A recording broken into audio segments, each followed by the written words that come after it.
Good morning, this is Akashwani. I'm Sunil Verma with World News.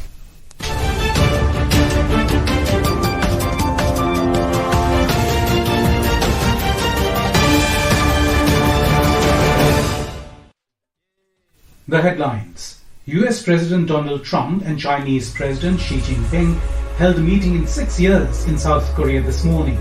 No announcements made. Trump orders resumption of nuclear weapons testing. 28 people killed in Caribbean during destruction brought by Hurricane Melissa. And in ICC Women's ODI World Cup, India to take on Australia in the second semi-final in Navi Mumbai this afternoon.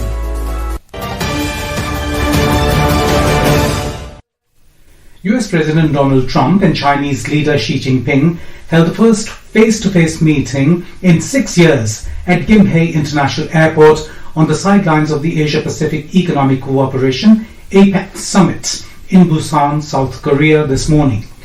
Talks have concluded, but neither side has made any announcements. Both leaders held talks for about 1 hour and 40 minutes. Trump had previously said the meeting could last 4 hours.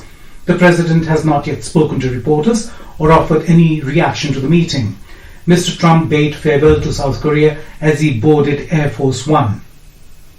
Earlier, Trump praised President Xi as the great leader of a great country and said he thought the two were going to have a fantastic relationship for a long period of time, while the Chinese leader said it was a great pleasure to see Trump after many years.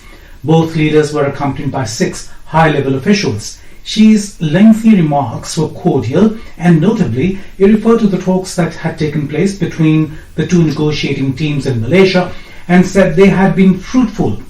The last time these two leaders met was back in 2019, during Trump's first term, and this is the first time they're meeting in Trump's second term.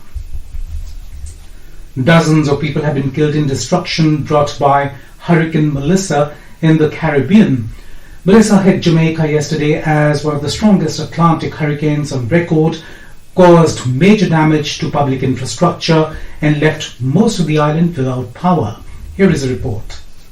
28 people have lost lives in destruction brought by Hurricane Melissa in the Caribbean. Melissa is now passing through the Bahamas as a Category 1 hurricane after making landfall in Cuba this morning. Cuba suffered significant damage from the storm and around 140,000 people were cut off by rising river levels. Melissa hit Jamaica yesterday as one of the strongest Atlantic hurricanes on record, caused major damage to public infrastructure and left most of the island without power. The full extent of the devastation is unclear, with some areas inaccessible. Jamaican Prime Minister Andrew Holness said the damage is heartbreaking and one town he toured had been completely destroyed. But he added that the spirit of the population remains unbroken. As many as 20 people died in Haiti after a river flooded by Melissa burst its banks, the local mayor said. 4 bodies were recovered in Jamaica's badly hit St. Elizabeth Parish and another 3 died on the island during storm preparations. 1 person died in the Dominican Republic. Vaibhav J. Srivastav for World News.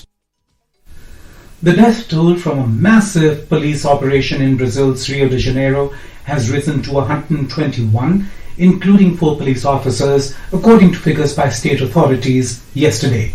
The raid, which began Tuesday, mobilized about 2,500 civil and military police officers in a large-scale crackdown against the Red Command, one of Brazil's most powerful criminal organizations. This is Akashwani giving you the world news. For quick news updates round the clock, follow us on our X handle at AIR News Alerts. And for details of stories and more, log on to our website www.newsonair.gov.in and download News on AIR app. With the 56th International Film Festival of India, IFFI 2025, scheduled to be held from the 20th to the 28th of November 2025 at Panaji in Goa, registrations are now exclusively open for media persons. According to an official press release, accredited media professionals will have exclusive access to film screenings, panel discussions, masterclasses and networking sessions with eminent filmmakers and artists from across the globe. Additionally, the Film and Television Institute of India will conduct a film appreciation course on the 18th of November 2025 exclusively for accredited media persons. All interested media professionals can register as media delegates through the official portal. Detailed eligibility criteria and documentation guidelines are available on the accreditation website. For any assistance or queries, journalists may contact the PIB IFI Media Support Desk at ifi.mediadesk@pib.gov.in. The last date for registration is the 5th of next month. US President Donald Trump has instructed the Department of Defense, now known as Department of War, to begin testing nuclear weapons at a level equal to China and Russia. In a Truth Social post, Trump said that because of other countries' testing programs, he has instructed the department to start testing of nuclear weapons that will begin immediately. The post came less than an hour before President Trump was set to meet with Chinese President Xi Jinping in South Korea this morning in an effort to come to a trade war truce. The meeting is the first between the two since 2019. Mr. Trump's decision also came on the heels of Russian President Vladimir Putin saying on Sunday that Russia had successfully tested its unique nuclear-capable Burevestnik cruise missile, which the Kremlin described as part of efforts to ensure the country's national security. The last nuclear test by the US, codenamed Divider, was carried out on 23rd of September 1992. Then President George H.W. Bush announced a moratorium on underground nuclear testing that same year. The Sudanese government said that more than 2,000 civilians have been killed by the paramilitary Rapid Support Forces RSF in Western Sudan's El Fasher since it entered the city on Sunday. During a press conference in Port Sudan, Mona Noor Al-Daim, Sudan's Deputy Commissioner of Humanitarian Aid, condemned the act as genocide against unarmed civilians. She said the RSF has executed patients and the wounded in hospitals and hunted fleeing civilians, with many victims subjected to sexual violence.